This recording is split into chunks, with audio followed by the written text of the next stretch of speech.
Oh, what's going on, everybody? Welcome to episode 847 of FloWrestling Radio Live. I'm your host, Christian Piles. I'm back. I'm joined today by John Kozak and Ben Funky Askren. Ben, coming off an AWA performance at Super 32. He has his index finger in the air for you people not watching. I have a question. That's me. I have a question for you. Okay. Or maybe a statement. Maybe it's a statement. Question/statement from Ben. I suppose that's what we do on the show is ask questions and make statements. That's a good synopsis. Hey, I called you the other day, and I just remembered what the last thing I wanted to tell you was. Okay. I remember I said I had a few things to tell you, and then the last thing I'm like, oh, what the heck was it? I just remembered. Okay. I know this is a sad day for you. Really sad. Oh, no. Did you hear they're shutting down the Matt.com forums? That's where you got your start.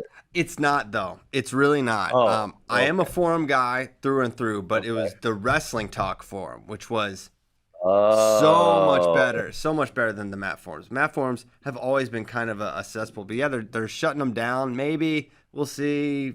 You know, if someone picks them up, I wouldn't be surprised if some version of the Matt forums remains. I bet not, though. I don't think so. Because I think what happened, because I was also a message board guy, but this is way further back than you. That was kind of where I got my start as a high schooler. I got on the forums and started talking so much trash. Causing trouble. More on that later. And that's but now anyone with any real like social media with any clout, like if someone wants to listen to Christian Piles, they're gonna go check Christian Piles' Twitter or his Instagram or wherever, right? They're not gonna go to some forum to see what Christian Piles says. So what you're left with on forums is just a whole bunch of no names that likely don't really have the scoop or all that much information. Yeah. It's it is.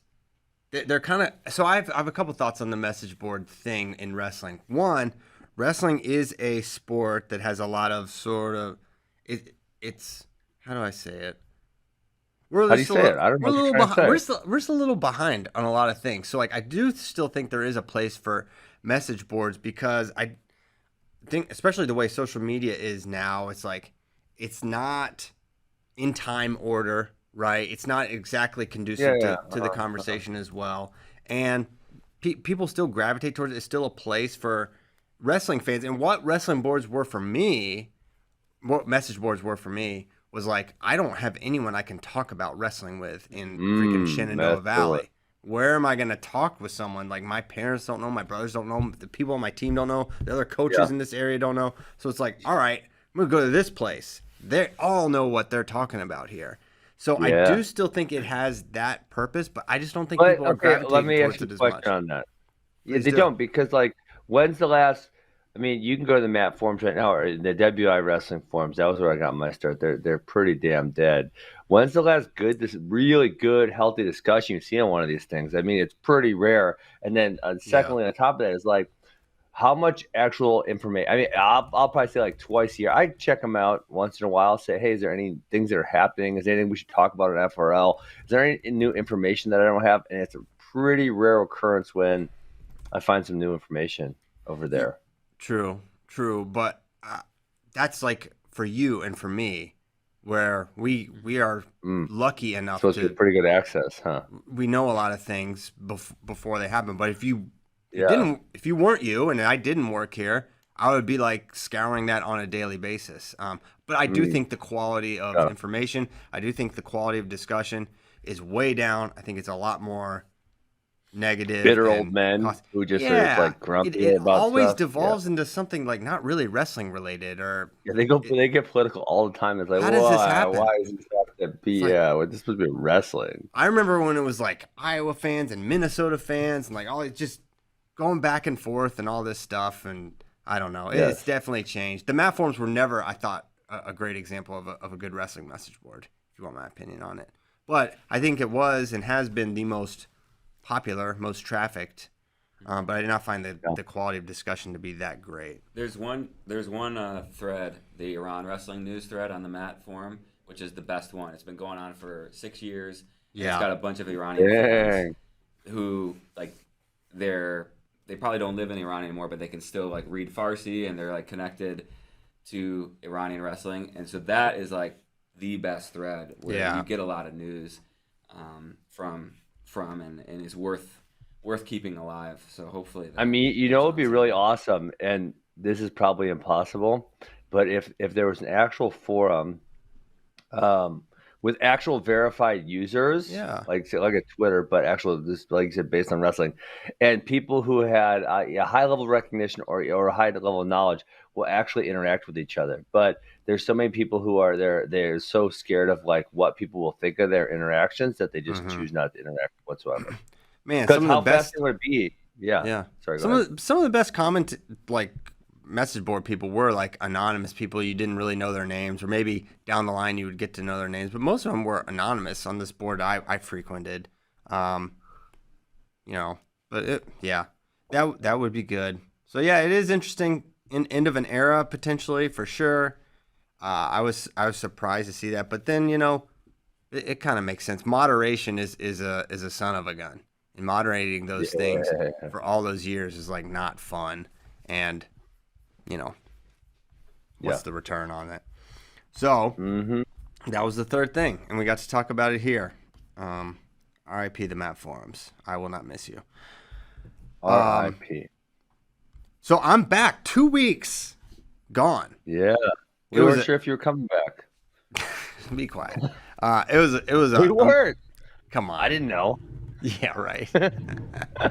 Honestly, I will say this: being back on the East Coast in the fall, it was a temptation to remain in Virginia for the foreseeable future. But I decided to come back here. It was great. Great trip. So much wrestling in this trip. A lot of fun family time. Really enjoyed getting on the road and getting around a bunch of wrestling programs. Got me even more excited for the season. We got it started. We went to I'll just kind of talk about the trip a little bit, and you guys can ask questions on the way. But started at Pitt. Nice rainy day in Pittsburgh. Got in there. It was amazing. So it was like it rained every day we were there, and then we got south. We went south of the Mason-Dixon line, got in Virginia, and everything was beautiful from the remainder of the trip.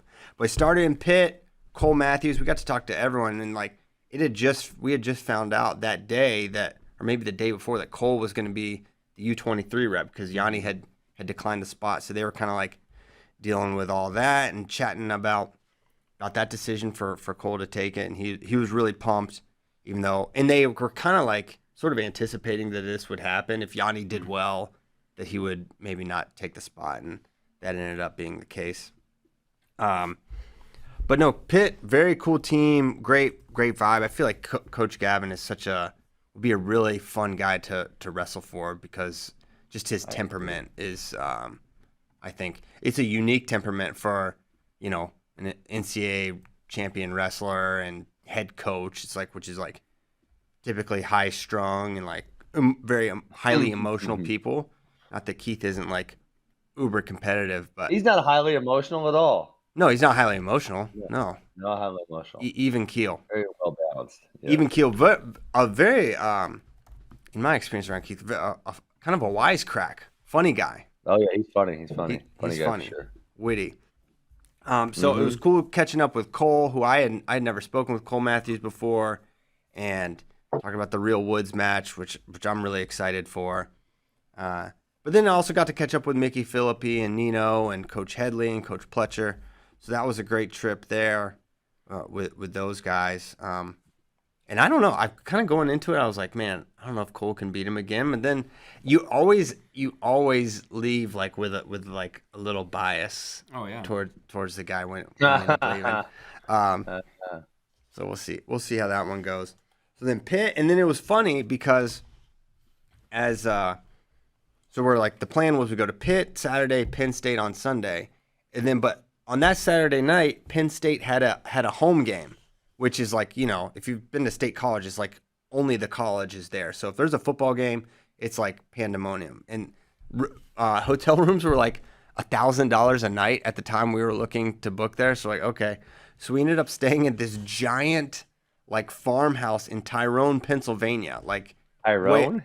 Tyrone, that's where AJ Shop is from. It's Central PA. It's a half hour from Tyrone's good wrestling. You go in the the little sports bar there for dinner, and they've got all these wrestling pictures hanging up. It was cool. But so we end up there. Or while I'm interviewing Mickey Philippi Saturday, he's like, "Hey, he's like, I got time, but he's like, I'm coaching at a PA Power event in Tyrone, Pennsylvania tonight." I was like, "What?" He's like, "Yeah." I was like, "We're staying there tonight. What's going on?" He's like, "Oh yeah." He's like, "Oh, Kill Carey's wrestling Mason Gibson and all these." It was like a bunch of like ranked dudes. We're like, "Oh my god, well, how do we not go to this?" So we finish up, and then we ended up going to that event in this like really cool, like, I guess it was described as an armory in the middle of Tyrone, Pennsylvania. Armory? Define an I don't know. You say armory, I'm very confused. Armory. I'm sorry. I might have said. Armory. I'm sorry if I said it bad. Armory. Okay. I pride myself on saying armory. words. Armory was where they hid the armaments, right? What? Yes. The only armaments there were like 15 to 17-year-old wrestlers, but Is it this? yeah. No, but it did kind of. Oh, that might be it. Yes, that is it. Stone building. There is nothing that John Kozak can't find on the You made internet. fun of me. Armory, a place where weapons are kept. I knew it. Yeah, there it is. Yeah, the way you said armaments was funny. But so this was cool. Tyler, our shooter guy, he's from California. He went to Michigan. He thinks he's a big bad. He was so frightened to stay in this townhome in this farmhouse in the middle of the country. He's like, "Dude, there's like no people around here." It's like, yeah, it's like a farm. That's like the whole point. Yeah, it was beautiful. It couldn't have been a safer place. And then there was like this barn. I was like, "Oh, let's go walk around the barn." He's like, "Are you nuts?" He's like, "There could be someone in there." He was like genuinely like frightened to go in there. So anyways, we went to the wrestling event. Gibson lost a crazy one to it was Kill Carey. Kill Carey's kind of I feel like he's making a resurgence because I feel like he was really hot 2 years ago. Yeah. And last year he kind of cooled off and he had I'm sure we're going to talk about it, but he had a pretty good Super 32. Man, and it was crazy because you walk into this place in the middle of this thing I didn't even know was happening. And you park and you walk in, and it's like, okay, there's Chance Marsteller coaching kids. There's Hayden Hidley. Bo Bassett's here. You got all these M2 kids. It's like, wow, we're like in the middle. This is like wrestling country. So that was awesome. Then the next morning, Penn State Day, that was obviously great. Spent most of the day with Carter Starachi, who I would say, you know how like social media is like almost like amplify who you are, like make you kind of seem like you're more of who you are than you really are. I feel like it's like that. It's whatever you make it. Sure, I would say almost what you make of it. Water boy. There you go. Home away you make it. Yeah, exactly. It's very much like that. But what I was saying is like I feel like it's like sort of the opposite with Carter. It's like no, he's actually like a more extreme version of the social media persona. Like this is one of the most like I don't even know. He's a lot. It's like super intense, very driven. He's like only focused on this like on being a successful wrestler and athlete. And it was kind of crazy to be around him for a day, hang out with him a little bit, but really dug his energy. Very, very intense guy. And I learned, one, if you hadn't heard, he currently right now does not plan on pursuing the 5th NCAA title. His plan is, I did see that. Yeah, and I remember I asked him before the interview because we were kind of talking about some of the topics we were and weren't going to talk about. I was like, "Fifth, are you planning on doing it?" And he's like, "No, I'm not going to do that." He's so matter of fact. He's like, "No, I'm going to win my 4th and win the Olympics, then I'm going to go to MMA." I was like, "Oh, okay." So he's as of right now not planning on doing that. And with the other thing I learned is he is planning on going 74 kilos for the Olympics. That's like what he wants that's his like Olympic aspiration weight.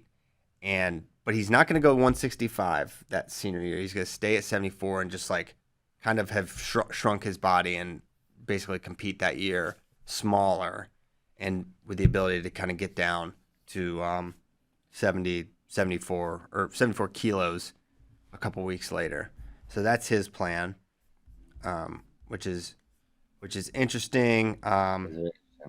Yeah, because that's going to be tough. Because I figured maybe you take an Olympic and like really shrink it down, but I think he just wants to kind of be done with school and kind of start the next chapter. Sure. Home is where you make it is from Waterboy, according to Dan Hall, or Joe Dirt, not Waterboy. I don't know about that, Dan Hall. No, it's from Waterboy. It's from Waterboy. The guy with the really strong, like, the Louisiana accent. Yeah. And then he says something funny, which I don't even know if we're allowed to say that on air. I think Joe Dirt says it too. Okay. Well, it turns out more than one people can say home is where you make it. Well, I know you and I were on the Waterboy. same page, Christian Piles, because we were thinking of the same. Here we go. What? Home where you make it. And he says, and then after he says that, he goes, everybody knows that. But he says it in his Louisiana accent. I think. Oh, wait. Yeah. It's the what? All right, we're going to have to really deep dive on this later because I think it's the Waterboy coach in Joe Dirt that says it. So now I'm really confused. The Waterboy coach is in Joe Dirt? I think that's what we're stumbling upon here. Why would the Waterboy coach be in Joe Dirt? That is so confusing. It's just like a cameo. You know, he was a sensation. It's like, how else can we plug this guy in? This guy with an unintelligible accent. I'm so confused. I think we are wrong. No, we could never be wrong. We should just stop digging. When you think you're wrong, just stop digging. Okay, we're stopping digging. But we were on the same page at least for whatever that's worth. So yeah, that was Carter. I don't know if you guys have any. Feel free to interject or inquire or anything as I kind of move through this. Brooks and Kirk Fleet, super nice guys, good dudes, good kids. Kirk Fleet, I'd never really spoken with him much either, and nice, humble kid. Excited to see what he can do this year. Talking with him about like his injured season when he basically wasn't able to wrestle, and then kind of he did the 2 Maryland matches in Big Tens and found a way to place in NCAAs. I'm curious what was wrong with him. Can you guys talk about it now or no? Well, I don't know. I don't think we got into specifics, but I think it was either like pec or shoulder related. I had thought it was like staph infection or something. Okay, maybe. But I don't know. Could be. Could have been a staph infection. That's what was in my mind about it. But. Yeah, I can't recall now. So that was cool. Just being in, Penn State room, shooting with those guys. All the stuff looks super sick. Can't wait for you guys to see it all once it comes out. So that was Penn State, and then we made our way to Princeton the next day, where it was once again raining, as it rained every day. But awesome time at Princeton. The coaches couldn't have been more accommodating. We got to watch a full practice, which was really fun. Pretty intense workout for the Tigers. Learned Travis Stefanik is going up. I tweeted this, but Travis Stefanik going up from 84 to heavyweight, and he looked every bit of it. That's for sure. How heavy did he look? Well, I would say 225 to 230. That's all you need to be. Yeah, he's plenty big. Him and Luke Stout, who is a sizable individual in his own right, we're scrapping. Some good goes there. And then I talked to Patrick Glory, who confirmed the 125 plans and his desire to win a title there. He talked. It was interesting talking with him about his NCAA finals against Soriano, because that was sort of I don't think it was controversial. No one was like, "Oh, Soriano shouldn't have won," but it was kind of a weird ending with all the stall calls and everything. And he's like, "I would not." He like went out of his way to say, "I would not have felt good about winning that match on stall calls when I didn't really do anything," which I thought was cool. And now he's got his sights set on Spencer, which is he's had his sights set on Spencer. He has, and he's been waiting for this match for years. Back, they had not wrestled since, I guess it was his freshman year at Midlands, and then between COVID and other stuff, they haven't been able to wrestle. That's pretty wild, huh? That's pretty wild. Long. It's been a really long time, and he's confident. He didn't make any audacious predictions on camera, but he and his coaches definitely think this weight is his best opportunity to win a title, which you can read in between the lines there. I mean, it's not really, man. It's not really an easy choice there. So you got Spencer on the one side, and you got Roman and Dayton on the other side. Yeah, no, not easy. And Vito, potentially. And Vito. Yeah. Although he was like, it was interesting because he was like, I don't know. I was like, are you disappointed you and Vito aren't going to renew your rivalry? He's like, yeah, but he said in the past before he's going to go 33 and then ultimately he cuts down, which is true. He has done that. So there's a chance maybe Vito comes down. I don't know. You can't rule it out. Cornell did just put out like their lineup look, or like pictures of every guy who's wrestling that weight. And they did only have Vito at 33, whereas last year they had him at 25 and 33. Whoa. Maybe they're playing mind games with you though. Yeah, they could be some mind games. But no, the staff, the Princeton coaching staff, they have just awesome energy. They're very three likable, very likable guys. Very likable. Agreed. And talking with Nate Jackson, I was like, man, this dude could really be the guy next year, which is something that at 92. At 92, because Jaden, and similar to Pat Glory, Nate was like, well, we'll see if Jaden really does go up, because he said in the past he was done with 92, and then he ends up coming back down.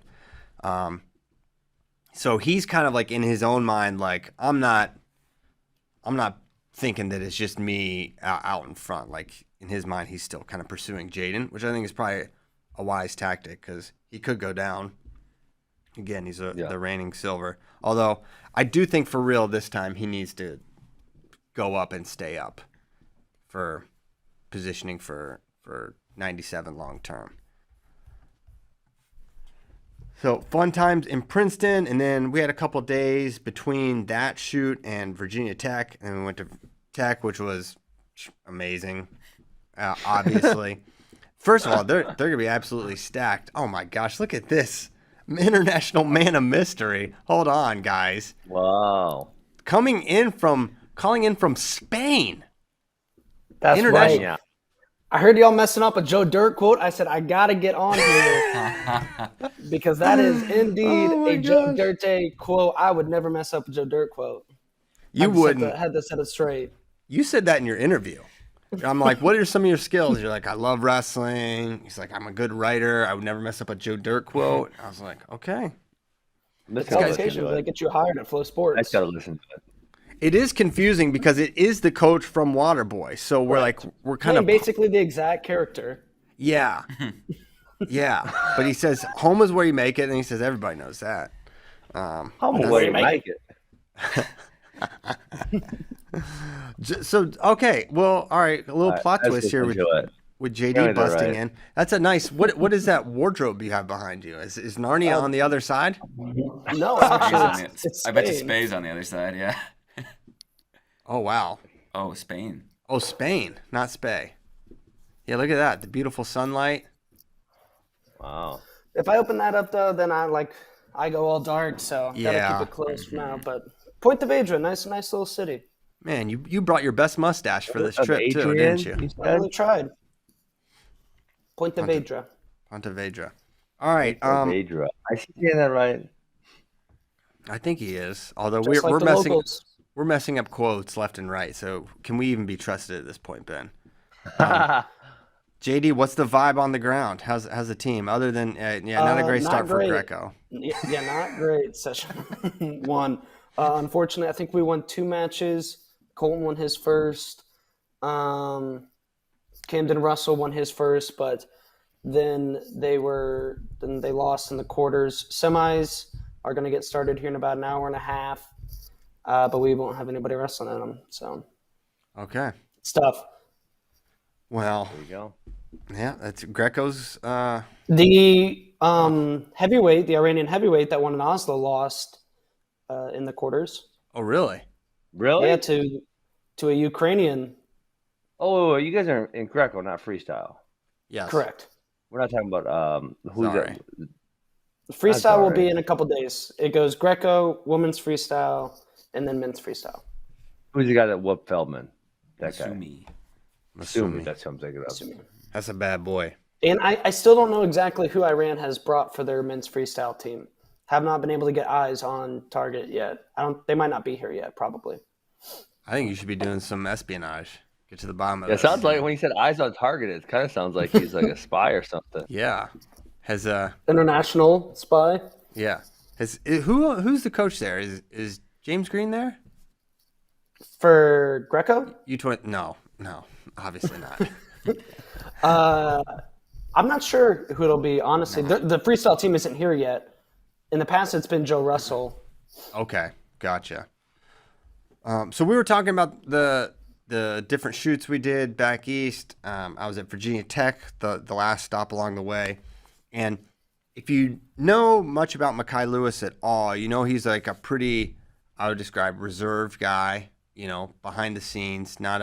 Him and Carter Starachi could not be more different in like. Think they'd be buddies, or think they'd be battling if they were like on the same team? They would not be buddies. No, I don't see it. No. Not buddies. Nope. I don't see it. Sometimes there are people like that where like they definitely don't like each other, but you knew if they were on the same team they'd be friends. I do not think that would be the case here. Okay, sure. But Mekhi just like understated, quieter guy, but I really like. I liked his energy a lot. I'm really excited for this match. I got to watch him work out. I didn't really get to watch any of the other guys work out other than the Princeton dudes, and he looked awesome. He was obviously no one's really on his level in that room. A lot of his partners he can dominate, but he looked really, really sharp. So I'm excited for that. Cool guy, very good, great team, and Virginia Tech is going to be absolutely nasty this year. Very, very strong team.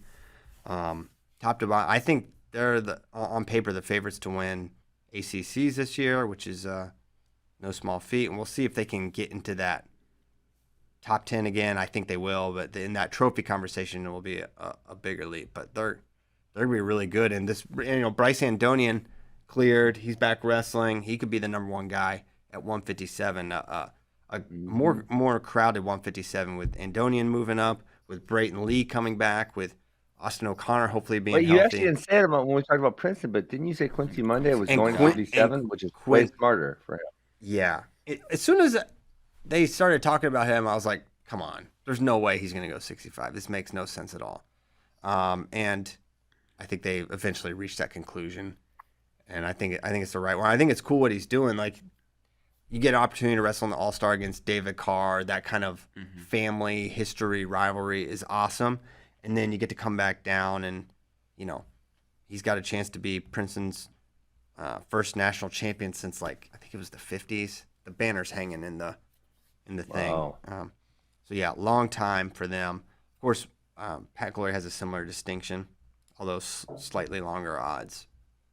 Although it's interesting because I would say while Glory maybe statistically has a lower chance to win, maybe, but I feel so confident he's going to make the finals, right? It would be pretty surprising for him to not. But if we're talking about opportunity to win, Quincy's, you would put his percentage significantly higher. But I could see a scenario where Quincy wrestles well and gets fifth also, right? Because this weight is pretty dang deep with guys. Well, if you said, I don't know. Okay, Brayton Lee, I think could beat Quincy Monday. Sure. Bryce Andonian. Ed Scott's beaten him. Ed Scott. Josh Humphreys is beating him. Austin Dang, O'Connor. all right, fine. Is that Scott? Have it. Will Luan, Ja'Cory. 57's 57. Quincy Monday should go back up after you guys just brought those names up. No way. Wait till we start saying the 65 names. They're even crazier. Starting with your guy, the lead lunatic. 57's fun because it's I feel like it's 8 guys that are all on a really, really similar 7 or 8, very similar skill level and ability, and to be as cliche as possible, it'll be like whoever's hot that day. So yeah, epic trip, great trip back home, a lot of fun family time as well. So it was a cool melding of all the things I love: wrestling, family, and great fall weather. To take it back to Virginia Tech, they really get things kicked off with Ohio State early with like the first big duel of the year, and that's turning into one of my favorite wrestling duels every year. Oh yeah, that's gonna be a great duel, and which makes me think about the time Virginia Tech beat Ohio State the year Ohio State won NCAA's. One of the, I think that's still probably the best duel I've ever been to, even better than like some of the Penn State Iowa duels. Do we know how this duel kind of got started? I don't know. I mean, because it's cross conference. Well, I'm going to tell you what. We're kind of close to each other. We wrestled but... Ohio State, Virginia Tech, and Missouri tri-duel. That was many years ago. Oh, okay. 2007 maybe? Oh, really? I'm almost certain. I can look back through the records. 2006 maybe. Obviously, at that point, Terry Brands and Tom Ryan were college teammates. So maybe that was how it got started. Well, Terry didn't coach there. I mean, Tom was, but that's what I meant. You know what I meant. I had no idea. I had no idea. Couldn't even fathom. No, actually, when you said Terry, I thought you had meant to say UTC or something. I got confused, and then I remembered. They actually did that too. I wrestled in the duel with Ohio State. I brought this up to Tommy Rollins and Jesse Lang because they were on that team. We gave them the beat down, and then they took like 30 NCAAs that year. I don't know how that happened. They got hot at NCAAs. That can happen. That was like 2004, 2003, something like that. A long time ago. Okay. What was I talking about? Oh, that duel. How it got started? I don't know how it got started, other than I feel like Tech's kind of always down. Tech's always Ben started it. Ben started the classic duel between Virginia Tech and Ohio State. That's one of his many contributions to our great sport. I just like how it's a great duel every year, obviously, and they've put a spot on the calendar where that's normally the first real big duel of the year that gets things kind of kicked off. So it's fun because like a lot of eyes tune in when you're the first big one. I think a lot of extra people maybe that don't really care about Virginia Tech or Ohio State are going to tune in because it's like I haven't watched a duel in 9 months or whatever. So give it to me. We'll give it to you. It will be given. I know Virginia Tech like really recruited Ohio well for a period of time there, so that had some. Yeah, I feel like they still do. They do. They just recruit well in general. With the Super 32, I think some people in the Midwest, it's a Midwest thing, we forget how close Ohio and Pennsylvania, New Jersey are to like North Carolina, Virginia. Like it's not really that far. No, not at all. The distance between these two schools is like a 5-hour drive, I think. Yep. It's not far at all. It is great. And that was another thing, man, being back east. I'm glad my parents don't listen to this show anymore. My mom claims, she's like, I can't find it on my phone anymore, FRL. She's like, I was listening and now I can't find it on my phone. I'm like, Mom, what does that mean? But anyways, being back east, I was like, man, everything is so close. Like a couple hours here, I'm at Princeton. I'm at Penn State. I'm at Virginia Tech. I'm back here. It's like, it is kind of awesome. Whereas I got it. 2004 and 5 season, we wrestled both Virginia Tech and Ohio State at Ohio State, and we beat them both 33-6. Wow, you did put the beat down on. Yeah, 33-6, and they got third. No, that was the year before we beat them 33-6. The year, but we beat them 34-9 that year. They took third that year. I know, wild, man. Right? Just chill out. Mm-hmm. Okay. That was where it all goes back to Coach Brian Smith and Tom Brands and Tom Ryan in the 2004 and 5 season. Wow. That's wild. Okay. I don't know where we're going now. Super 32 happened. I got an idea. We could talk about Super 32. That's a good idea. Ben, give us your thoughts, high level. There was a discussion started by James Green about. I saw this. I don't like this. I think I don't want to debate that when we have good results to talk about. But I think the easy pushback to James Green, and he said it in a very respectful. A few people texted me that they were upset about it, but he said it in a very respectful way. Like I don't really see the issue he said whatsoever. But the easy pushback is if we're not as freestyle centric and our baseline defense is worse than ever, how come our results for our high school kids at an international level are better than ever? Right? Those things just don't pencil. Like if you have one, you can't have the other. So that statement just doesn't make sense.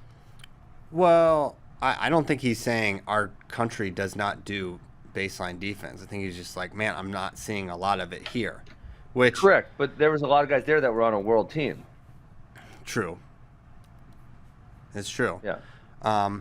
So it's not maybe to the detriment of our performance, but correct. He's just saying I don't see enough baseline defense. But it was funny because like when I saw the tweet, I was like, oh, I didn't really notice that. And then this morning when I was going back and watching matches, I was like, I see exactly what James Green's talking about. This is terrible. What are they doing? Because there were a couple moments in like big matches I was like, well, that is just kind of like a complete breakdown. But yeah, it's funny because I think the funny thing to me was the down block go behinds became so popular for a few years, and I don't know if it's that made shooters get better at shooting or what, but I did not see a lot of down block go behinds at all this year. I think it's done. Yes, the down block go behind. Yeah, it's over. Well, I mean, it looked like it. Honestly, that's what it looks like. You're being funny. You're being funny, but wrestling it's awesome because you get instant feedback on things that are happening, and if you're smart enough to pay attention to all the things that are happening, you can kind of see the trends before everyone else sees them.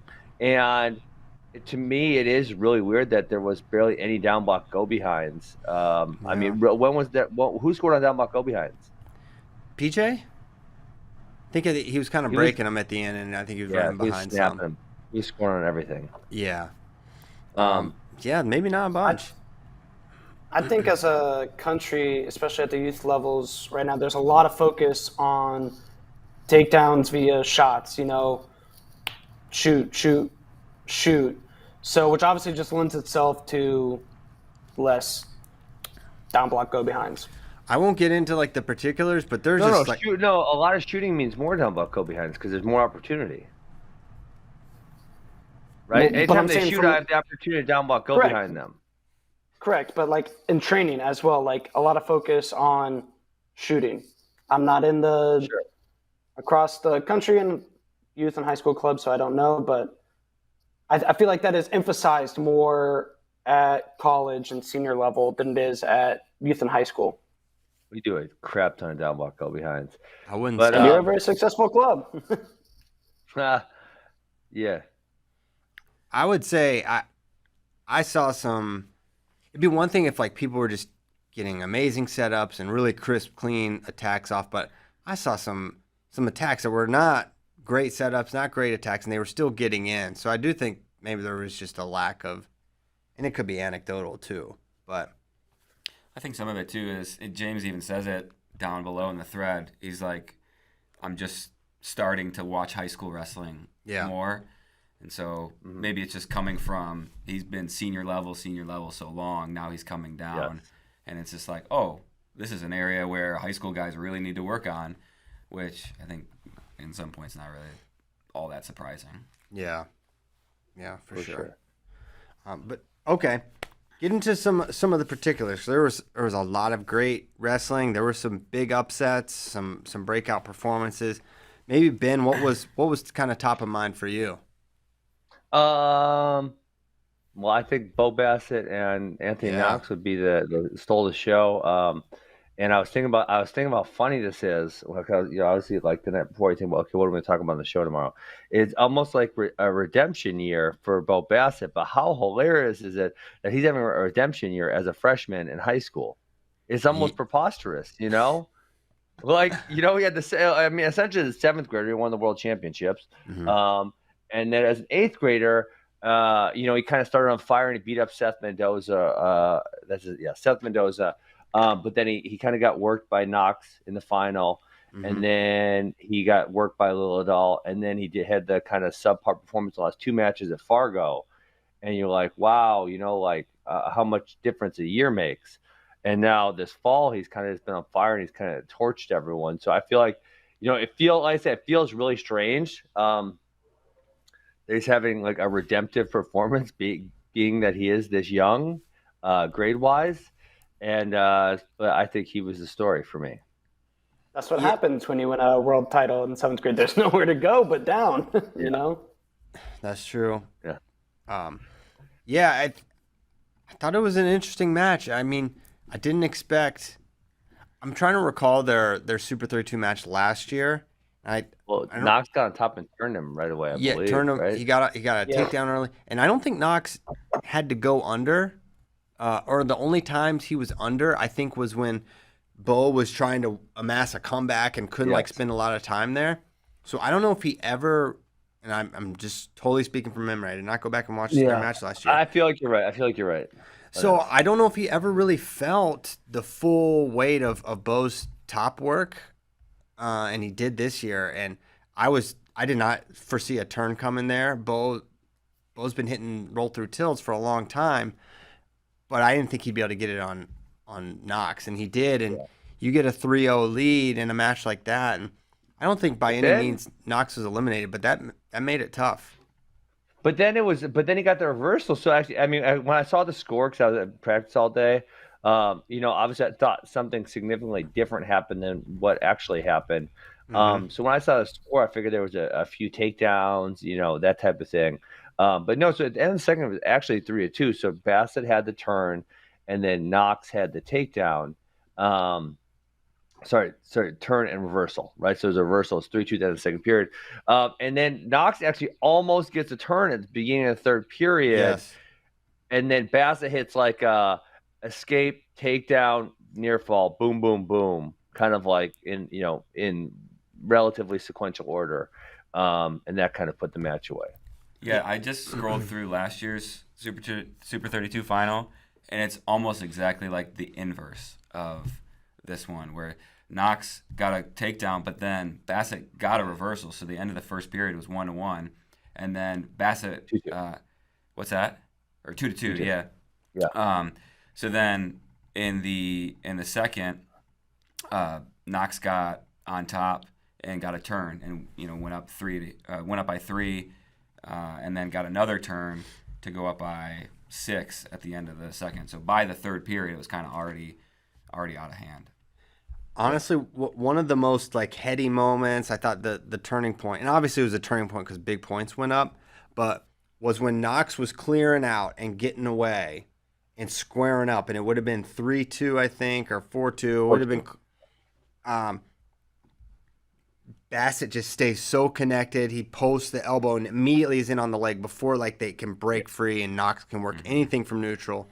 And then he's in so deep that Knox is just kind of holding at some scramble, but he's on his back for so long. Where I think they could have even given the takedown before.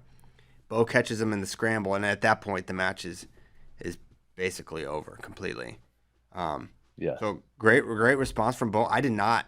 That was not the match I anticipated, honestly. But great performance from Bo Bassett, and definitely the most anticipated match. And it's cool to see changes in results and nothing's set in this sport. So that was a great one. That one stuck out for sure.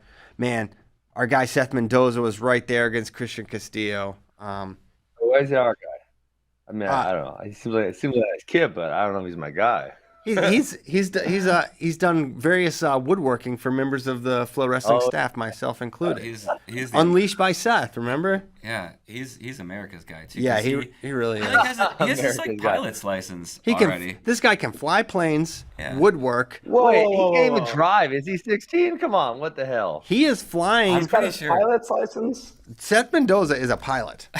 He flies airplanes. This is just facts.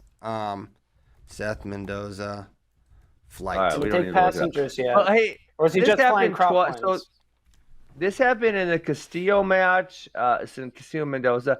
I'm trying to remember. There was another match, and I don't recall which one was happening.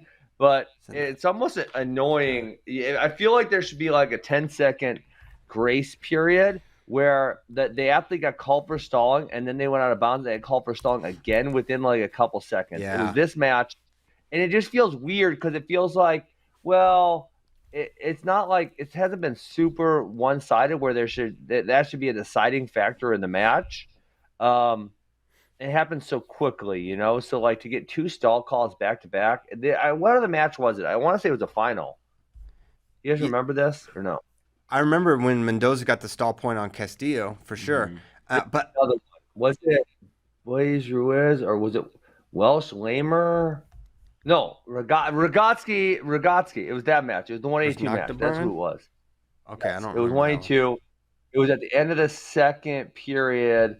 But yeah, so I mean, and to it's like it had been relatively even. He hadn't been stalling that much. Yeah, so he gets his first stall warning at 50 seconds, and then he goes out of bounds right after at 43 seconds. He gets the second stall warning for a point. Yeah, that was fast. But I felt like even in the minute leading up to that, I was like, Mendoza is doing all the offense right now. Yeah, so one stall warning, but then to get another one like immediately to be the differentiator in the match, it feels especially when it that moment really came off an exchange that I thought Castillo actually initiated. Maybe I'm misremembering, but I thought it was like Castillo on the leg, and then like a reattack from Mendoza kind of drove him out of bounds. I was like, that's just wrestling to me. So I'm kind of with you on that one. Though I felt like I don't think it was a stall point worthy exchange amount of output from Mendoza. Castillo's shown he's pretty clutch though too, because he had that win at U17 Worlds, and then also I think he did it to Mendoza at trials where he kind of came back twice and got a late win. Why is everyone shooting on this guy late? Yeah, that's what the Iranian did, and he got jumped over, and then here with Mendoza. But anyway, so that was a fun match, and then we of course had the Bassett Knox bout. And then next was Davino Gibson. 120. We got to talk about Jax Forrest got jacked in the quarters after dominated. He was winning 14-5. Well, so it would have been 14-8 because he would have got that near fall. You know, so it was like Rainey. I guess it was only escapes prior to that, but it would have been 14-8. And this is one of the things I commented on Forrest is like. And I don't know him, so I still don't know how it's going to turn out, but it could turn out like really great because some of these guys who just throw at, have at it, and he's going to learn, right, all these bad positions over time because he makes so many things happen. But sometimes with scrambly guys, they just continue and they don't make those adjustments, or they don't acknowledge where they make mistakes, and things like this can happen, or actually in the Kilkiri match, he gets thrown to his back really early on, and he does come back and win 8-7, but just kind of bad things happen because they let people into too many positions. Yeah. I mean, in the Rainey Forest match, because you texted me about it because I didn't watch it live, and then I immediately watched it, and the moment I thought you were talking about, he because you said he got pinned, you mentioned a cradle. I was like, oh, here. But he almost got pinned twice, really. He got caught on a roll through earlier. Yeah, you're right. Yes, I forgot about that. Because that's when I thought it was happening. I was like, oh, wait, it's not here. It's much later. And so, yeah, he's very he's courageous, but it can be foolhardy also. Yeah. Which, if you're that young, whatever, making mistakes is fine. Yeah. As long as you get older, you start making corrections there. He was what movie he was kind of trying to do was like a fireman's carry. He does a lot of fireman's carries. Is this a point for Max Askren? Honestly, if Max is actually watching these matches, the fireman's carry is very much making a comeback. I saw. It's not happening all the time, but I saw quite a few fireman's carries. I mean, it's definitely making a comeback. Yeah, for sure. Rainey is a lot of fun. He's a really interesting prospect to me. I think he's gonna be really good. Lilladal is so solid and wrestles. That was a good match, though. Very good match. I didn't know how it was gonna go. I kind of figured Lilladal would pick him apart, but it ended up being a little closer than I predicted. But yeah, Lilladal wins again, continues his hot streak. So how do you rank? I'm sure we're gonna see Lilladal versus Forrest at some point again during the season, right? Yeah. So okay, tee up the ranking conversation, Kozak. They just wrestled. Who are the contenders? What's happened recently? Hey, don't forget about my guy. Don't forget about my guy Ben Bass. He put a hurting on Rainey last week, 14-2. There you go. So Lilidol Don't and forget about him. Don't forget about him. and Forrest just wrestled. Was that Journeyman? And Forrest beat Lilidol. I think it was 9-6. Yep. And then Forrest loses to Rainey, who just lost to Ben Bast 2 weeks ago, right, at AWA. Yeah. Yep. And then Lilidol beats Rainey. So how do you rank those, Ben? What do you do? Or I mean, obviously, Bass, given his prior losses, I was, being a little facetious. I mean, I think very highly of him because he's my athlete, but he probably shouldn't go that high up. But he did. He actually beat Kellen also, who Kellen is nationally ranked in Fargo champ. So I don't know where he goes in the rankings. I think he probably goes somewhere around 10. I would guess, given that beat Rainey. Rainey probably goes way up. Yeah, I mean, I would consider leaving Jax Forrest at number 1, honestly, and putting Lilidol at 2. Given the final here, I think you probably put Rainey or Kilkiri at 3. To me, this is for Super 32. It's not, and it's not a 1-to-1. But for the sake of this example, Super 32 is like NCAAs. It's like the results of this tournament. If everyone's in the field, that's relative to the ranking conversation. Yeah, I think you just go with that. Like, okay, this guy didn't Luke did not beat Jax Forrest, right? But they're all in the same tournament. This is the biggest, toughest tournament there is in high school wrestling. This is the date. And yeah, I don't Lilidol winning it combined with his other success, which this guy's had a lot of success. He did lose World Championship at Journeyman. He's a cadet world champ. He beat Bo Bassett to win to make that team. I think Luke should be number 1. You don't get a pass because Jax Forrest loses a match before. That doesn't that almost helps Jax's argument. Like, that really shouldn't be the case. Because you lose in the quarters, you could stay number 1, even though Jax could very well be the best guy in the country right now. Because my point here is, if Jax had made the finals and lost, no one would be talking about Jax staying at number 1, I don't think. But because he lost in the quarters, it's like, well, he should. I just don't agree with that. For this tournament, they're both bad dudes. That's for sure. Who's this guy? I never heard of this guy. He actually gave Jax a tough match, but he also beat Gage. I guess he did. I didn't realize this. I'm looking back. He beat Gage Botero really early. His name's Porter Matecki from Missouri. You know this guy? I'm unfamiliar with Porter's work. Really? I don't know Porter. JD, do you know Porter? We have to get David Bray on. David will know. Yeah. David, he knows all these guys. Which I guess he should, but he knows. You can't really stump him. Okay, so that was I think that's how you sort it out. I think Luke should be the number 1, and Jax goes to, I guess, 2 or 3 maybe. But yeah, that'd be my opinion. But great final there. In 26, we're not going to go through every weight, I don't think, but I do think this one's worth talking about. Davino and Gibson. Gibson is in every match because he's so hard to score on, but he's got to find that go-to attack to get to the next level, maybe. But he's still very good. But cool to see Davino win. Yeah, Davino did a great job in the final there. I mean, and to your point, Gibson's super hard to score on. It's crazy. Kilkiri just beat him last week. What weight was that? What was that contested at? That was a Tyrone. I know what weight was it? 26 or 20? It was got to be 26, right? Kilkiri bumped up. Yeah, something like that. He is, man. Mason's short. Vinny Kilkiri is a little guy. Short. Yeah. He is short. I was like, is that Vinny Kilkiri? Short king for sure. He's a beast. But yeah, it's JD. JD's our short king here on this show. Stand up. Yeah, please stand up. You'll be why didn't Jizaroga? Why didn't he wrestle? He kind of wrestles everywhere. I don't know. He had a banged up minor injury. Yeah. And Block didn't wrestle either, right? Yeah. Yes. Mm-hmm. Right. Yeah, I don't know. Nor Gabe Arnold. Yeah. So. Yeah, no Gabe Arnold. Yeah. T-Bowl guy's all banged up. Wait, Gabe Arnold's the C-Bowl guy now? Because he moved to Iowa City. I don't think is he C-Bowl though? I know he went to some practices. He goes to some C-Bowl practices. I don't think he's like there every night, but Okay. Yeah, it's kind of far away from Iowa City. Well, they got people from all over, as you know, Ben.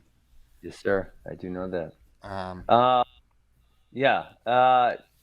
Let's see. What else at 126? I think that's probably it. Let's go to 132. okay.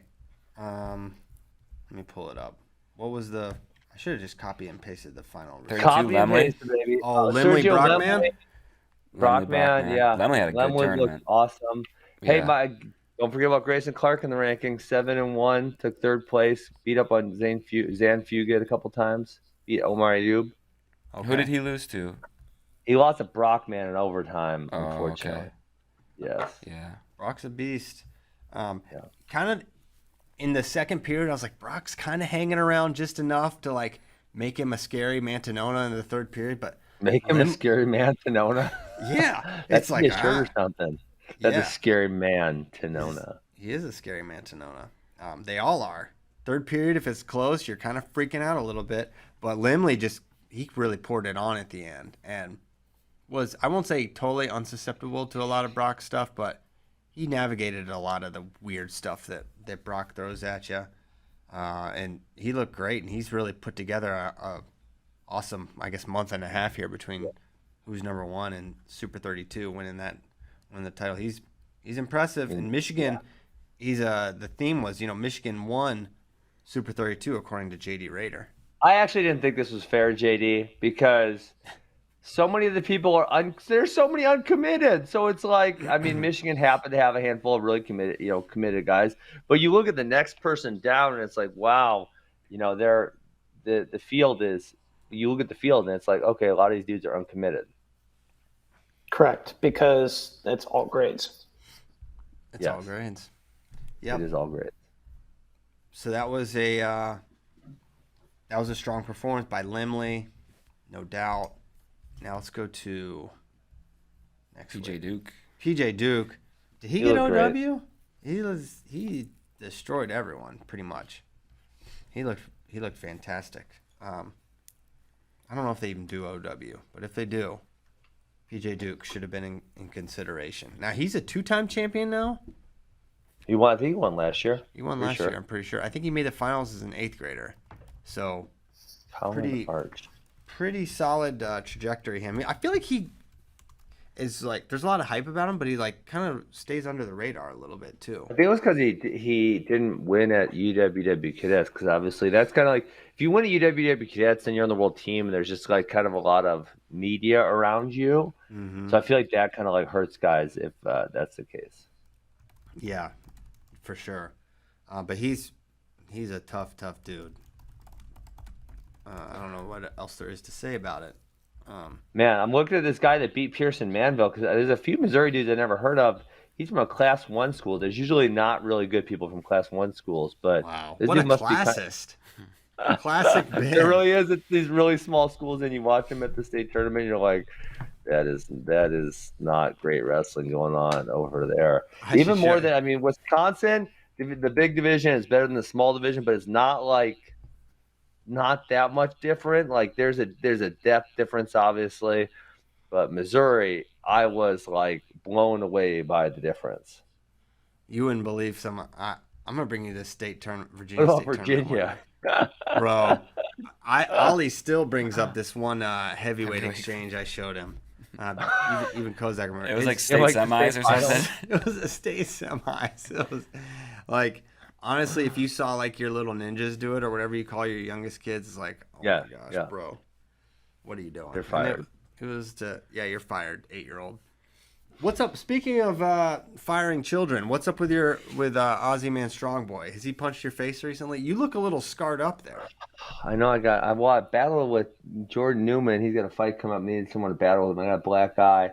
That was from Charlie Millard. Attacked me at the AWA duels. I was just peacefully trying to watch a match. He decided to put the hurt on him after he attacked me. Yeah. You're all right. I like battling. I enjoy battling. You and Ozzy, man. What's he been doing these days? People ask for Ozzy updates frequently. My wife was took Alex to a soccer tournament, so I had the other two myself this weekend. So and then Andy actually went to a friend's house for a while. So we just had boy time, and we battled a little bit. We took a guy on a walk. tried to like stabbing stuff in the woods with some sticks. Oh yeah. Yeah, good time. Then they were at wrestling for like 4 hours yesterday because I had a private lesson and a couple classes, and Amy wasn't back yet. So he loves playing with the older boys and battling. Nice. Yeah. Go Ozzy. Okay. Any other? We're kind of. We got to talk about this. Yeah, we got to keep going. We're only at 138. All right, we're going then. Jeez. Always 45. 45. I didn't know this Weston Dalton guy. Is he related to the guy from Roadhouse? Can you please tell me about him? I do think he is related to him. I saw a lot of cooler tactics utilized. He was nice until it was time to not be nice. He was expecting the unexpected. And I'm told that he later took it outside. So he adhered to all three rules. So he's a true Dalton, and he's a beast. I think he would clean up the double deuce in no time. I mean, no issues. I mean, he probably goes to number 3 or 4 or 5, somewhere in there this week. He moves up. Honestly, I was really impressed with him. I mean, he was right there to beat Gilcher. That last exchange, he was in such a nice single leg, and then I watched it. Kozak and I watched it, and I couldn't really tell where it all went wrong for him and why he gave up the takedown the counter. Because it was like he's on a single leg. It was just a shin whizzer, and then he bring it up or no? So we talk about it or no? We could. I can send the clip. It is legally allowed. Kozak will have to find the.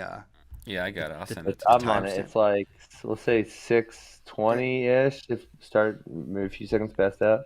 Definitely pretty late in the match. But yeah, he was in position. It seemed like to score is a really quality attack, and then ends up getting countered for 2, and that was the difference in the match. Yeah, he kind of slips. I mean, so the big part was he wasn't on the knee, right? That's a huge thing with fishing single legs is being above the knee. He wasn't above the knee, so when Gilcher pulls like that limp leg and really pulls his knee to the mat, he kind of slips and falls down, and then obviously from there it goes south. Yeah. But it seemed like for a moment he got above the knee, because I remember freeze framing it, but maybe not. Freeze frame. Let's see. I'm gonna freeze frame it. I think there is a moment after the initial underhook single. He's like at the knee, but his hands are locked, so he's not. No, he clears. Yeah, Gilcher clears his knee pretty quickly.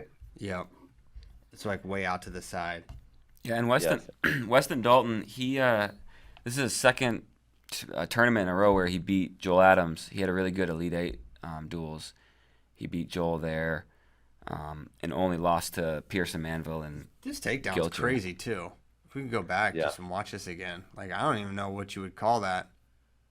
He's like on a 2-on-1. He's like trying to go behind, and then he just horses him in. I guess he does inside trip that leg. Yeah. But then, so it's like kind of in late third is when the pivotal exchange happens. Yeah. Yeah, it's like it's 6:20-ish. It kind of starts, or 6:23 or something like that. So. All right. Yeah, he kind of like limp knees, and Dalton just kind of loses his balance off the limp knee, falls down, and then it's probably like another minute. Yeah, go 40. Say go to a minute left in the third period, and we'd be there. A little more. Yeah, he gets a left underhook. Like right now, this is when it's going to happen now. Yeah, so he throws this up to a single leg, and then Gilcher hits a nice limp knee and knocks him off balance, and boom, right there, behind him. Good defense. So that was a good match. Both studs. Gilcher committed? No? Michigan won. They won. Michigan won. Super 32 champions. Did you see that picture of Nick Soriano at the football game? No, what a legend. Nicky with the good. Nicky 2 rings with the good flow. And then he had a stance going too. Did you see the one where he was in a stance? Oh yeah. Please tell me you saw that. He is. Put that up on the screen. Yeah. Someone get it up there. Yeah, Soriano's in his stance, and it's just hilarious. And I like that they paired him with the gymnast, so they both look like kind of normal size. They didn't pair him with a basketball player or something. No, that would have been not good. Yes. Hold on, here we go. Yeah, look at him. And he's got the shades too. Man, yeah, he's always got like the red shades on now. All right, I'm putting in always the studio. But probably got it from Kyle Dake. right? my Doesn't Dick wear the red light glasses or whatever? Yeah. Look at that stance. Man, I'm telling you, if I saw that guy, I'd say, I don't got to warm up for this dude, but he can really wrestle. Look, go to that next picture.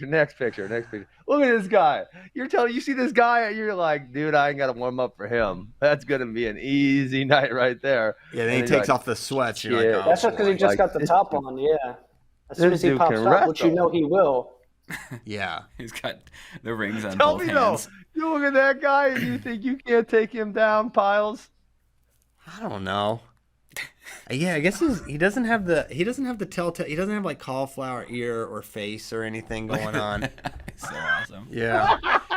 JD, you're getting him, aren't you? You look at this guy, you're like, I'm gonna get that guy. What's always funny, it's For like sure. if if you're just like lining up. I've always said like if you line up all like the 25 pounders and like you don't know anything about any of them, you're just like looking at them in a singlet. It's like no one's taking Spencer Lee first or second or third. Never. No. It's like just the most unassuming like physique, and he's just like an absolute savage. So if wrestling is Not even Tommy physique. He's a 125-pound human. well, no, Like I mean, in a listen, lineup. do you remember what Joe Dubuque looked like as a 25 pounder? Oh, Joe Dubuque, he was He'd throw you gigantic through for that. He'd throw you through that cupboard behind you, JD. That's true. You wouldn't end up in Narnia. But He's not I'm the also a very cupboard. small human being. What'd you say? I'm also a very small human being, though. Yeah, true. I'm just saying.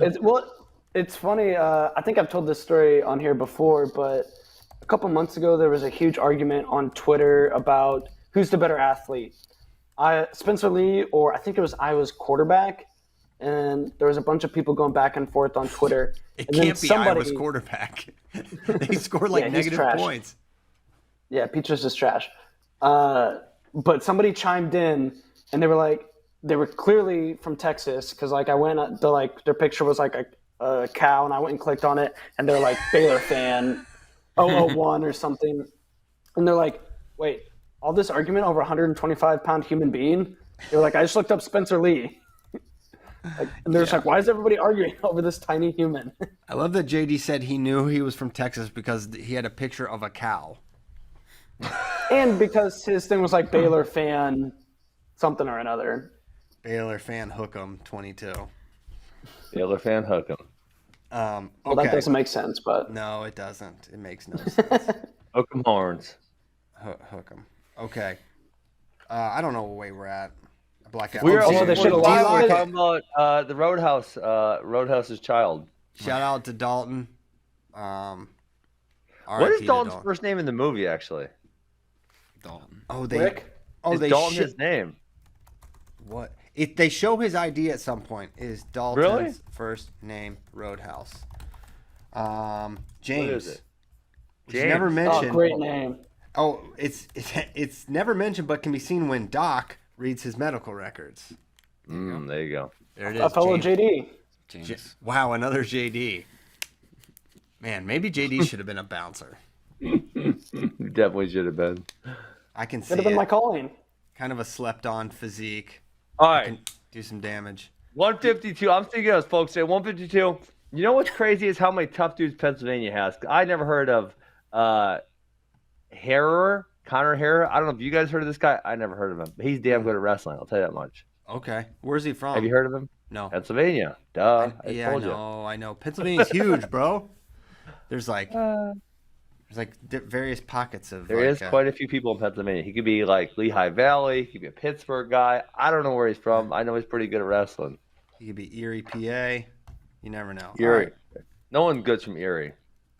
There's this one guy. Who is it? Catrabone. Wasn't he from Erie? Yeah, I know think that- he's. Yes, I think he's from Erie. Yeah. Of course, Carter's from Erie. Our guy Ian Malszewski's from Erie. No, Absolutely. Shusky, I believe that's where Nate Carr Sr. is from. Really? I think you're right. The whole Carr family, because there was a lot of Carrs. Remember, Jimmy Carr made the Olympic team at like 17 or something. Don't quote me on that, but I think that is true. Hold on, Nate Carr, Erie, PA. Yeah, he was born in 1960 in Erie, Pennsylvania. Dang. There it is. Gosh, I'm so smart. Wow. Literal genius. Okay. D. Lockett, though. See? Looks good. He's good. He's good. Very good. He's very good. He beat Ty Waters. He's on a couple takedowns, but he only got the one. That was the difference. He is a very successful sophomore wrestler, and I'm excited to see what he can do the next level. Curious what he projects at. Probably be like a 74 or something. Yeah, be a little bigger than he's now. Maybe 6'5", bigger. 6'4". Yup. His dad, I believe his dad wrestled JUCO when I was in Mizzou. I don't recall which one he was from, but I remember him wrestling some of my teammates. Okay. I believe his name's Jasper. It is. His name is it Jasper. Is. See, there we go. I knew it. I knew he was the guy. Joey Blaze. He was on a rampage here. Rampage. He beat Nico Ruiz. He was down 3-0 and then ends up coming back. But before this, he beat Sealy, which I didn't see that coming. And also, I thought Sealy got a little over aggressive. We talk about Forrest being over aggressive. Sealy also on that last takedown. I don't know if we can pull it up, but it's like he should have just like sprawled and slid back, and they probably would have went out of bounds. And he like, I don't know. He's like trying to jump over him. I'm having a hard time describing exactly what he's trying to do because I don't know for sure, but it was something to that effect. Okay, so this is the exchange I was talking about, where I'm like, okay, James Green has a point. Like, why is he just not baseline here in this moment? Just sprawl, right? Just sprawl. You're already on the edge, out of bounds. He was already in a sprawl, kind of. Yeah, but he just ends up.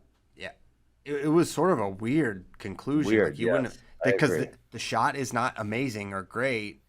Well, because he's already on a sprawl. He's already kind of stretched him out a little bit. So I don't know what. I don't know. That's what I said. Like I'm having a hard time to describe what he was trying to do here. Like, can we bring it up so we can all just kind of look at what we're talking about? Because he like tries to kind of jump around him. I guess is. Well, maybe he's gonna go to Wisconsin. I know that's like they say jump around. They like to jump around. Is that? They do, yes. Perhaps this is. It was Blaze versus Steely in the semis. It was like very end of the match. Yep. Do you need the link, Tyler? I can send. Oh, you got it. Boom. I'll find the time. I mean, it's right at the end. If you want to hit play, it's towards the 8. Let's go like 8:10 ish. Will get you at a good point. 8:10 in the file. And I also thought that Sealy. The match time is 24 seconds. If you have 24 seconds left, you're good to go. There we go. So here he's walking him. Blaze is marching him towards the edge. It's like, this is smart from Sealy, and then it's But this is like a nice sprawl, and then he kind of comes back around him. I don't know what he's trying to do there. Because they're right on the edge. You can just continue to keep sprawling or maybe whizzer right there. Like, go back. I don't know what's going on here. Right there, yeah. Because he doesn't get in all that clean off the initial shot. Kind of got a calf, but and then so Sealy, instead of turning to sprawl, he kind of like turns the to Blaze's right and like tries to kind of go around him. I'm not certain. I don't know that move. I don't know what he was trying to do. I can't explain it.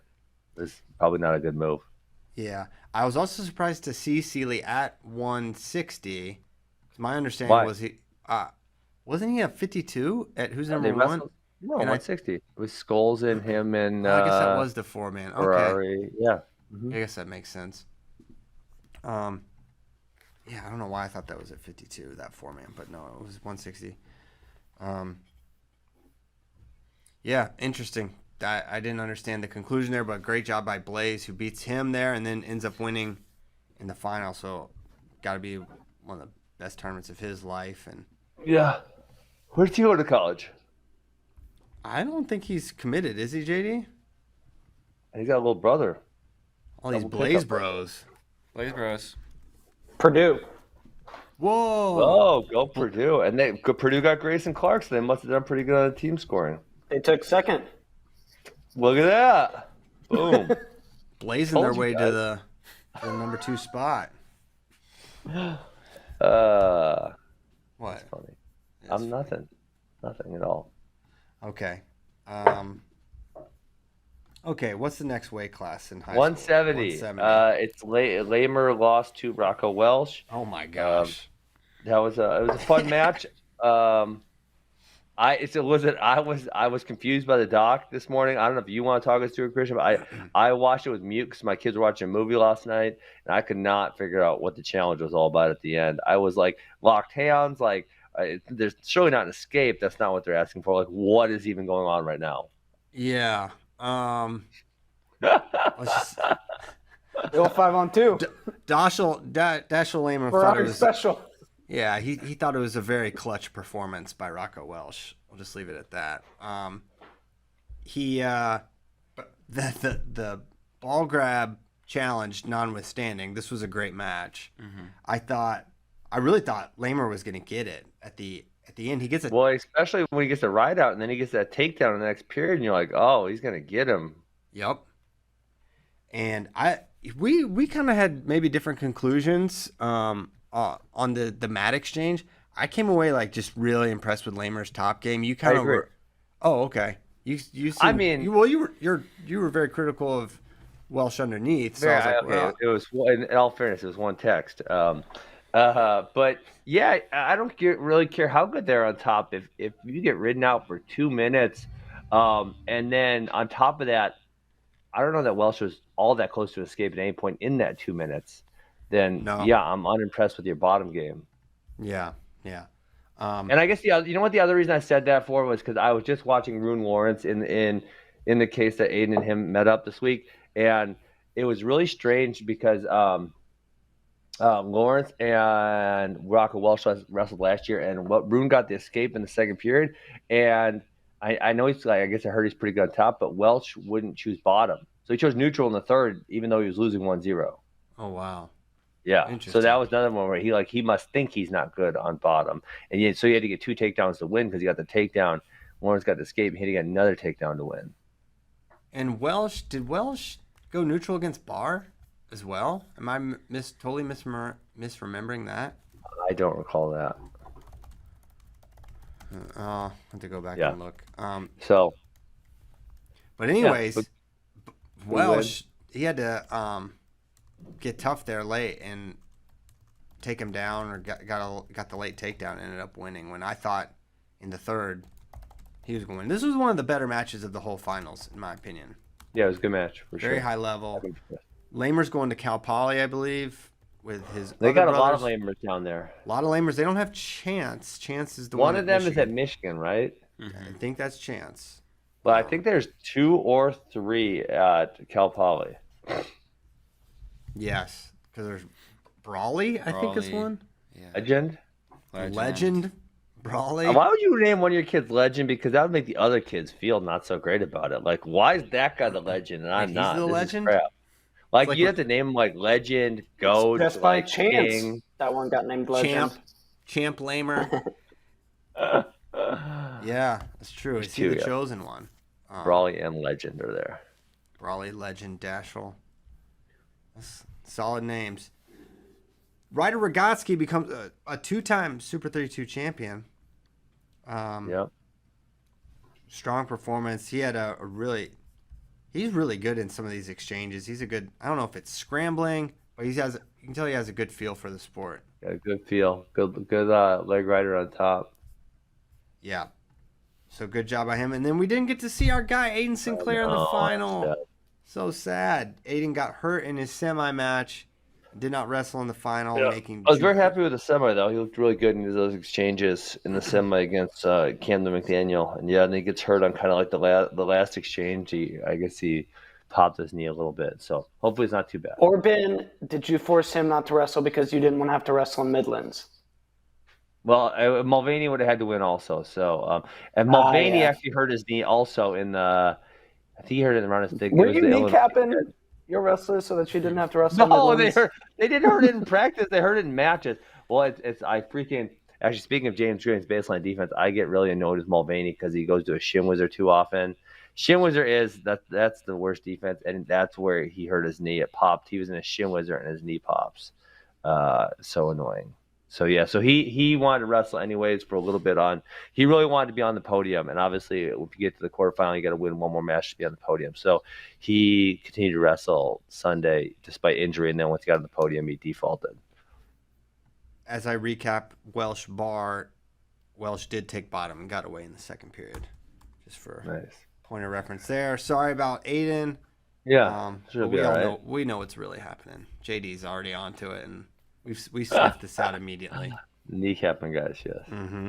Hayden Walters takes out Dylan Russo, and then Parker Farrell, a Virginian, finishes on top to conclude the tournament, which is a great conclusion to the wonderful Super 32. Any thoughts on these two matches before we move on? It's 9:35. We had so much else we were going to talk about, and now we didn't get to, but that's okay. Well, Super 32 is like the biggest tournament of the year, so I think it's all right that we discussed it. It is definitely all right. And it's Monday. I didn't even mention this is Monday, which you probably all know this, that it's Monday today, I'm guessing. But this is our first Monday show in quite a long time. Kozak really wants us to talk about the... I think JD will appreciate it, too. The rotund Sadulayev. Wait, what? Sadulayev looks, as JD would say, dummy thick. Where screenshots for this? Where do I get Screenshots this? in the doc. Screenshots in the doc. Just scroll down. The right one. Oh, damn! My man. What is he weighing at? I don't know. Oh, yeah. Kyle Snyder's going to get him now. Let's go, boy. He's got a neck roll. Look at that neck roll. Zoom in on that thing. Oh, yeah. Zoom in. Right on the back of his neck. We've seen him looking thick before. No, not like this. This is This is different. When Russia got banned, he blew up a little bit too. There's blowing up. This is an explosion. You need corroborating pictures because I think this is the worst he's looked since we've seen him on the senior level. Yeah. Then again, it's bad not angles. Bad angles. Yeah. I'm sure he can still wrestle. I kind of wonder how much he could mail it in and still win, like basically every match. Interesting to see. Yeah. I think we may have seen a little bit of it here. But, Russians, I think, are a little different from, they're a lot different from Americans. But I think one thing is, they don't stay in, fighting shape year-round, probably. And I think with Sadulayev also not having as much to train for or any, legitimate competition, maybe he's just anything to train for. a little more prosperous than usual. So he wrestled at the PWL against Hushtin, who Kozak says he's beaten 7 times now. Mm-hmm. But yeah, Sadulayev not looking. But to be fair, if anyone that knows, the man's approaching 30 years old. Yep. Despite what the records would have you believe. So you know what? As you get older, it's a little harder to keep those pounds off. I also thought it was funny. His walkout song was the Mission Impossible theme song for this match, which was pretty cool. That's great. Yeah, that's a good one. So, anyways, so that was Sadulayev. After that, and we were gonna get into some top 20. We'd do a top 20 countdown thing. Was the idea JD had. I did like the idea, but then again. We don't have time for it. So I've mentioned it, but I will continue to mention it for a while. Our new show schedule is Monday, Wednesday, Thursday. So we're taking Tuesdays off. As always, we'll do the best we can to keep you, because things change and maybe something will be happening. We'll have to move days, switch days, whatever. But in general, that is going to be the 3 days for FRL. So excited for Mondays. Ben, JD, or Kozak, do you have anything else before we depart? Nope. I got nothing. But we are not too far from college season. I guess I'm really excited for that. Very, very excited. And Seth Mendoza is, in fact, a pilot. We have an Instagram post of him saying, "Proud to say I flew my first solo today. Many hours of flight time in ground school. I was ready. Thankful for my instructors and family members for their support. # future pilot." At Navy Wrestling. And Ohio State. At Wrestling Bucks. Wow. Navy and Ohio State. Okay. All right. Kearney, Nebraska also has a pilot program. UNK. I just want to toss that out there. All right. And we're out of here. I think the Air Force may have a decent one too, but you know what? Look into Kearney, Seth. Okay. Thanks so much. Great to be back. Great to be talking wrestling. Oh, wow. Listen to this music. This is that International Man of Mystery music. This sounds like we're on the street and it's like a detective and we're trying to hunt down the guy. We're kind of incognito. That's what JD's gonna do. We're using all the windows and the mirrors of the city as we close in on the perp, and he doesn't know we're coming. Man, did JD hang up like that, or is he really that still? He's just that still. Wow. Look at this guy. Busted. See you guys. Thank you. Goodbye.